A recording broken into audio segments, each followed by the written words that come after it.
Hello everyone, welcome back to our channel Take It Simple. On today's video I'm going to show you how to increase font size of a news in AOL Mail. It's very quick and easy, so let's get started.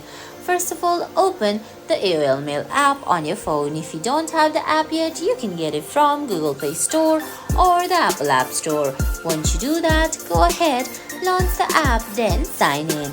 Now on your screen you can see options like New Mail, Home, Receipts and Subscriptions.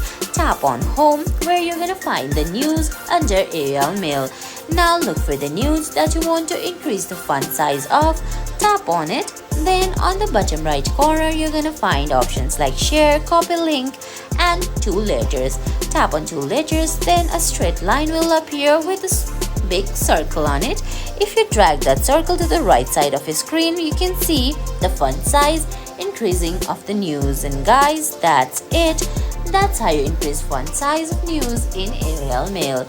I hope you found this video helpful. If you did, please give it a thumbs up, leave a comment, subscribe to our channel and hit that bell icon. See you in the next video. Thanks for watching.